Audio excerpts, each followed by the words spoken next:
Hello everybody and welcome back to the channel. Today I am bringing you my list of my top 10 favorite fantasy characters. This is a video that I feel like is cursed because I've tried to record it so many times. The most recent of which was this morning and my throat was getting dry and I was like, how long have I been doing this video? And I got up and looked and it was almost a half an hour and I had talked about 4 characters, which is just not feasible. So my choices were to either do my top 5 characters, which was going to be so painful, or to try to be much briefer. So I am going to present you with a list of my top 10 favorite fantasy characters with a very brief explanation as to why I enjoy them. So nothing about the books that they're in, just the characters themselves and why they appeal to me in particular. One of my long-term goals for the channel is to do some specific character profiles, to do some analysis of characters, which will be longer videos focused on a single character where I can talk more about their psychological depth, what I think makes them great, their strengths, their weaknesses. So if there are any characters that you would like to see me talk about in that way, then please feel free to let me know. But today is mostly just for list purposes, hopefully so that I can give you some insight into the types of characters that I like and a little bit about why I like them.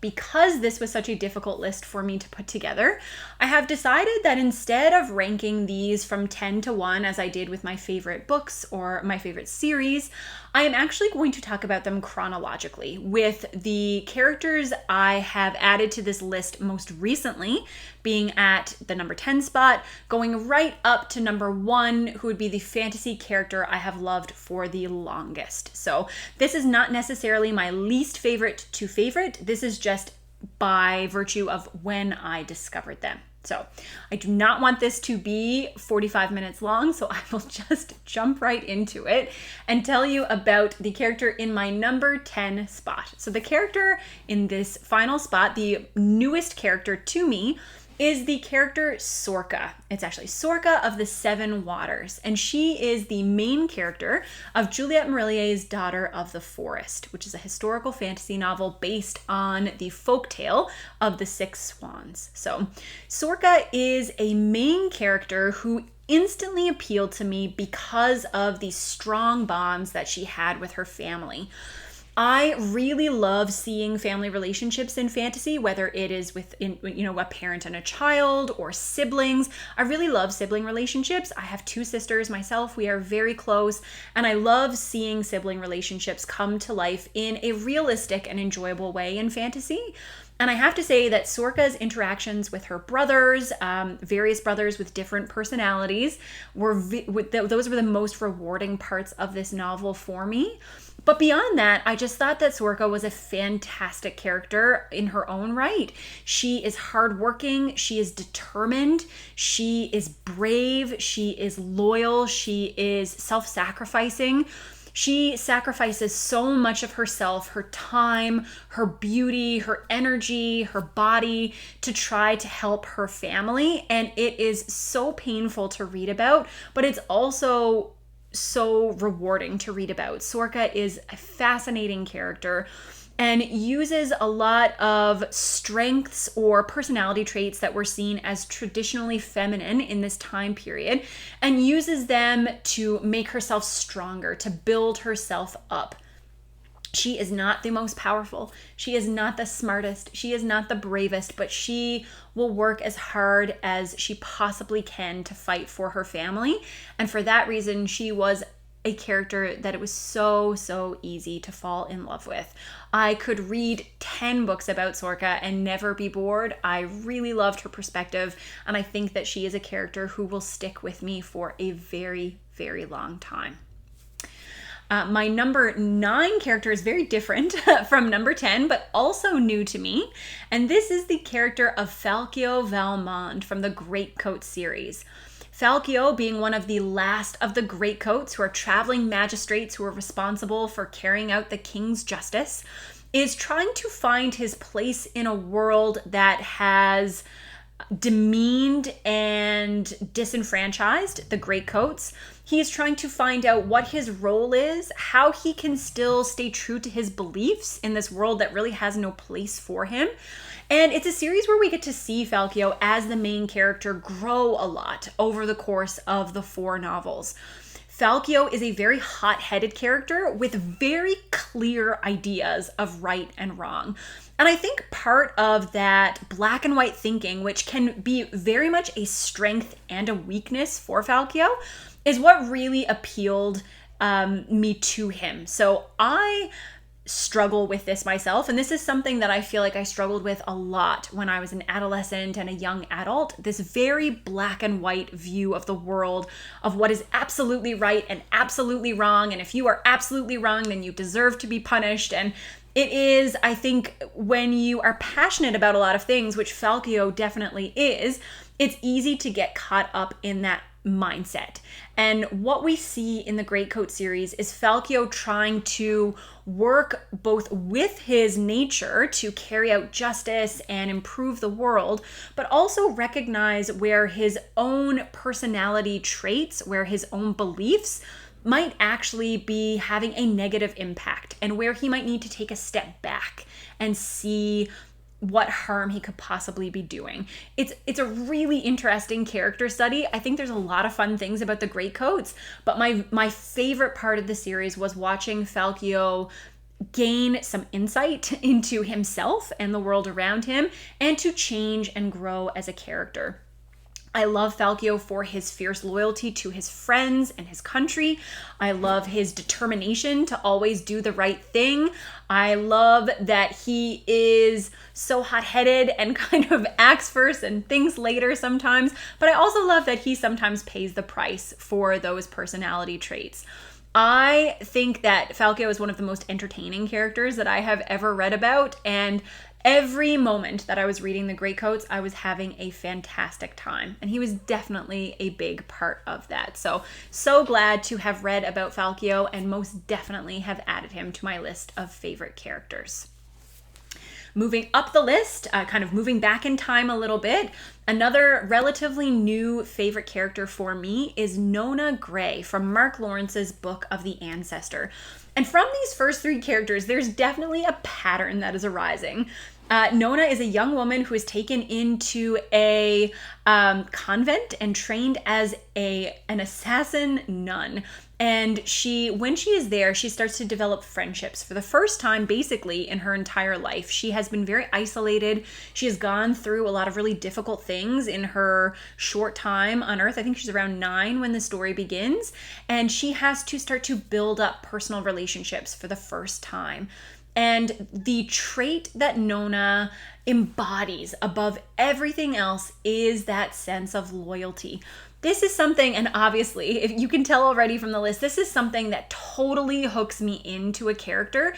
If they have that really deep running sense of loyalty, I will almost always love them as a character. Nona is fiercely loyal to her friends. She puts her friends' well-being, their desires, their wishes, their hopes above her own all the time, to her detriment a lot of the time. And she's so strong. She will fight so hard for her friends. And she became a favorite character for me so quickly, because that is something, as I said, that always appeals to me. Nona is also very fiery. She has a lot of struggles with her darker side. She can turn to anger very quickly. She can turn to violence very quickly. And this is something that she needs to grapple with and to come to terms with over the course of the series. And I thought that was a really interesting exploration, especially for a character who is a young woman. I feel like I've read lots of fantasy novels, or just lots of books in general, about young men who are struggling with that internal sense of violence and how to harness that and how to hold that back. But it was really refreshing to read that from a female perspective as well. And I really enjoyed reading about Nona's fight scene. She was a really fun character. I really like combat in fantasy, and she was a really fun character to read from in that perspective. And I just thought that between the loyalty she has for her friends, that internal struggle that she grapples with, and her really awesome kind of badass nun fighting skills, it just made her a really fun character to follow. I read the Book of the Ancestor relatively recently, and I would really like to read it again because I liked Nona so much that I would love to do a video about her, and I feel like I would have to read that series again just to get into the intricacies of her character. But she is a character I loved to follow, had a really great time being introduced to her. Number 6 on the list. So this is a character that I first discovered a couple of years ago. And not only is one of my favorite fantasy characters, but I think if I am being as objective as it is possible to be when you are analyzing a book, which is, that is a difficult thing to try to accomplish in general. But one of the characters who I feel is just the best written in all of fantasy is Fitz. Fitz Chivalry Farseer from Robin Hobb's Realm of the Elderlings series. Fitz, I think, becomes a favorite character for a lot of people, not only because of the person that he is, but because Robin Hobb brings him to life. Fitz feels, more than any other character that I have read, like a real person. When I read about Fitz, I feel like I could be reading the personal history of someone who really existed, someone who really struggled, someone who lived. And it is so difficult to make a character feel as vibrant and lifelike as Fitz feels, but Robin Hobb is a master. She is a master character writer. Fitz just happens to be, so far, my favorite character of hers. Fitz grapples with a lot of tragedy in his life. He has a very difficult upbringing. He has to struggle through some really bleak periods in the Farseer trilogy. And I really admire his strength. I really admire his resiliency, the capability to kind of move past some of the things that Fitz has lived through is admirable in my opinion. I am just at the beginning of my Realm of the Elderlings journey. I have only read the Farseer trilogy, but I can only imagine Fitz becoming a character that I come to love even more and more as the series goes on. And just as I've spoken about Robin Hobb, who I feel is one of the true master character writers in fantasy, number 6 on this list, is it number 6? Yes, number 6 on this list is Logan Ninefingers, one of Joe Abercrombie's characters from the First Law trilogy. And just as I think Robin Hobb is one of the best character writers in fantasy, so too is Joe Abercrombie. Though I think the vibrancy of their characters comes about in different ways. Unlike the deep psychological exploration that we get out of Hobb, I think that Abercrombie's humor, his wit, and his very distinctive character voices are what bring his characters to life. I think that Joe Abercrombie writes dialogue better than almost anyone in fantasy, and he has this ability to make his characters' voices sound very distinctive. You know who is speaking without needing to rely on any of the character tags. And I think that works very well for him. And you could select any number of his characters, I'm sure, to be on a favorite character list. And for many people, I know that Glokta is their favorite First Law character, but I have to say that I am partial to the Men of the North and Logan Ninefingers, at least so far. I have only read as far as Best Served Cold, but so far, Logan Ninefingers is my favorite First Law character. I think that there is a lot of depth to Logan that sometimes gets overlooked. I think that we often see him as a man who is just struggling against his baser nature, struggling again against this internal trend toward violence. But where it really gets interesting is when we start to follow Logan's choices and follow the situations that he gets himself in. And we have to ask ourselves the bigger question about how much does Logan seek change? How much of what he is putting out into the world is an accurate reflection of what he really feels and experiences? I think that watching him grapple with his inner nature, with the more aggressive, violent parts of his personality is really fascinating. I think that he adds a lot of humor to the First Saw trilogy, which is a very humorous series in general. I enjoyed following him on the page. When I was reading these books, I was always happiest when I was reading from Logan's perspective or reading about Logan and what he was doing. So while this is a series that is populated with phenomenal characters, I think you could take your pick of any of them. Logan just happens to be my personal favorite. So Logan Nine Fingers. We're starting to move away from some of those modern fantasy books now, and I'm going to be going back a little bit further to characters that I have loved for a longer time for the second half of this list. And of these characters that come from my earlier years, the next one I want to talk about is Lyra. I'm not sure if her last name is pronounced Belacqua or Belacqua. I haven't watched the adaptation, but Lyra is the main character from Philip Pullman's His Dark Materials series. She is the main character at the beginning of the first novel. She is an 11-year-old girl who is growing up in an alternate version of Jordan College at Oxford. All right, so I had an unexpected child interruption where they arrived home from a play date when I was not expecting that to happen, and now they are at their grandparents' apartment making cupcakes, which is just across the wall. So I will try to go ahead with this, but if we hear some like sudden loud noises, then you know what is happening. But I was talking about Lyra from the Golden Compass / His Dark Materials series. I love Lyra. She is my favorite young protagonist in a fantasy novel. She is curious, inquisitive, she's a little bit mischievous, she doesn't always do what she's told, but she has a really open heart and a hugely adventurous spirit.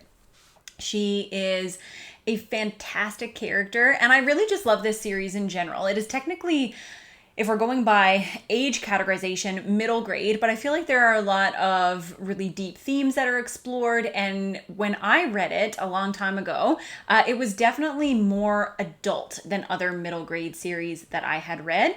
And I totally fell in love with Lyra as a character. All of the characters in this universe have their own demons, which is an animal representation of their soul.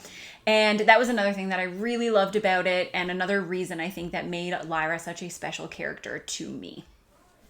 Another female character from early fantasy novels that I really enjoy is the character of Erin from the novel The Hero and the Crown. And this is a book that actually made my favorite fantasy standalone series. And the reason that I enjoy it so much is because of Erin.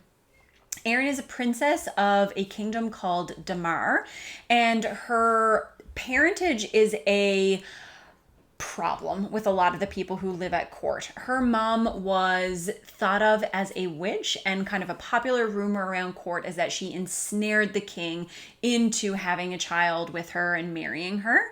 And Erin grows up very much ostracized. She is on the outskirts. And I read this book, I think, around the time that I was like 13 years old. So like peak feeling like a gangly, awkward teenager who didn't really fit in anywhere. And then in this story, I had gangly, awkward Erin, who also didn't fit in anywhere, but then went on to accomplish her goals. She wanted to fight for her country. She wanted to do something important and to make her name known. And that was something that really resonated with me as a teenager and made Erin stick with me as a character for many, many years to come. So I still really enjoy going back to read that story. And even now, as I go back and read it as an adult, I feel like there are a lot of layers to Erin and her representation and the way that she is written. And I think it is very much a story for young people that translates well for adult readers. I still really enjoy it whenever I go back and read it again. The next character is from a book series that I loved as a kid. and played a huge role in my enjoyment of fantasy, and that is Hagrid from the Harry Potter series. So like many people who grew up in the 90s, or who were kind of late children, early adolescents in the 90s, I loved Harry Potter, and there are a ton of characters to choose from. I think that a lot of the characters in this series feel very vibrant. They feel very comforting, at least for me, because that book series was such a huge staple of my late childhood and early teenage years. And of all of the characters, the one that I'm going to pick as my favorite is Hagrid. I find it really difficult to pick from the main three characters. There's so many people that I love in this series, people that I love to hate, characters that I just really enjoy reading about, but the character that always stands out for me is Hagrid. Again, I think it's that loyalty. We have this person who values friendship so highly because of the way that he was treated as a young person. Because of his life circumstances as someone who is half human, half giant, he has been on the receiving end of a lot of prejudice throughout his life, and he only reflects that back as goodwill. He only reflects that back as helping other people like him who are on the outside, people who need to feel that connection with someone. I still think that Hagrid was the steadiest and most caring adult influence in Harry's life throughout his whole, tenure at Hogwarts. Was Hagrid a good guardian, or would he have been a good guardian? Likely not. I think it takes all of his strength and all of his wherewithal to care for himself and not get himself into too much trouble. But the amount of tenderness and kindness that he showed to Harry and to Hermione and Ron and to everybody that he came across was so admirable. And to be honest, were I to go to Hogwarts, my favorite subject would be care of magical creatures. I love animals, and I know that I would love magical creatures were I in a magical world. So Hagrid's love of the magical creatures around him, the trouble that he gets in for trying to care for or keep or help the magical creatures around him, feels like the exact kind of hijinks that I would get up to did I have access to magic. So I also feel like I can relate to Hagrid on that level, and I appreciate that aspect of his character. Someone who is willing to risk being thrown in Azkaban for the sake of a magical creature is a character that I can wholeheartedly get behind. We are at the final two. So the characters that I have loved the longest of any that I have ever read. And number 2 is Roland Deschain from The Dark Tower. So I would think that Roland and Hagrid came about at approximately the same time. I think I read them both around age 12. I don't remember which book I read before the other, but Roland is a character who has remained one of my favorite fantasy characters for so long. I appreciate different things about his character every time I go back and read these books. I love the growth that he goes through between books 1 and book 7 of the Dark Tower series. I could talk about Roland for an entire series of videos, and hopefully we'll get lots of opportunities to discuss his character and things that I love about the various books that he's in as I continue on through BookTube. But it's hard to talk about all the intricacies of Roland's character while remaining spoiler free. But I do appreciate both the Roland we get in flashbacks, the young Roland, and I love the contrast of that person with the Roland we see at the beginning of the Dark Tower series, and then the Roland who becomes part of the quartet that we follow along. I think that his tenaciousness, his skill, his obstinacy are all huge parts of his characterization and all things that really draw me to him as a character. It's hard because there's a lot of what I would call isolation of affect or emotional restriction. Roland has a very difficult time feeling and processing his emotions for a variety of reasons, which I hope to expand upon sometime in the future. But it makes him kind of a prickly character that is hard to get to know immediately. And I think that Stephen King bridges that gap by giving us glimpses of what Roland was like in his early life, some of the trials that he had to go through. But in terms of characters who feel larger than life, characters who live on so brightly in my memory, Roland has to be at the top of the pile and will remain, I am sure, one of my favorite fantasy characters for my entire life. And with that, it brings us to the very last spot on this list. So the very first fantasy character that I fell in love with.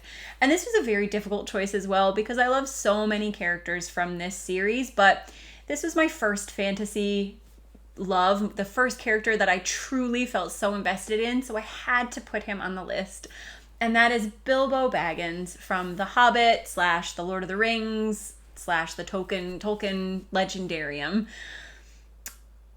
Like I said, there are so many characters to love in Lord of the Rings. There are so many characters I love in The Lord of the Rings, but Bilbo Baggins was the first book character I felt so passionately about. I loved The Hobbit when I was a kid. I loved watching Bilbo go from this timid, frightened hobbit who was unsure of himself and wanted nothing to do with adventure, and watching him grow into this burglar who was cunning and quick and smart and brave and loyal. I loved watching that transition as a kid. I love revisiting that every time I go back to read The Hobbit or The Lord of the Rings. Bilbo doesn't play as large a role in The Lord of the Rings, but it brings me so much happiness. It makes me like, I can't even talk about Bilbo without smiling.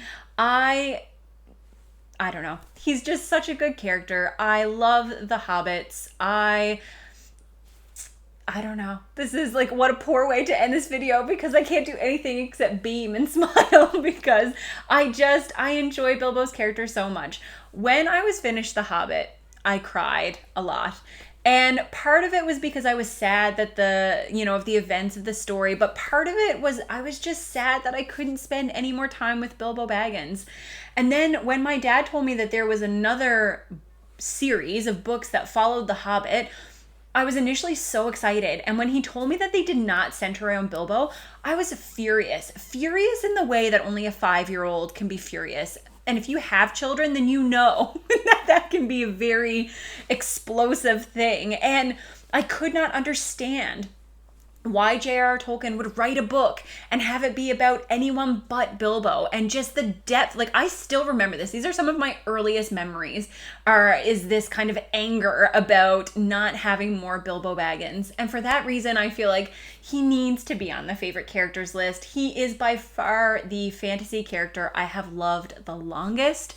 And I just feel so happy whenever I revisit The Hobbit and I get to read about Bilbo's adventures. So I will keep him here. He will remain close to my heart for as long as I am a fantasy fan. And that is it. Those are my 10 favorite fantasy characters. I would love to hear about some of your favorite fantasy characters. And like I said, I would love to come back sometime in the near future with some expanded character profiles, some explorations of some of my favorite characters or some of my most hated characters in all of fantasy. But I hope you enjoyed that, and I will see you with another video soon. Bye!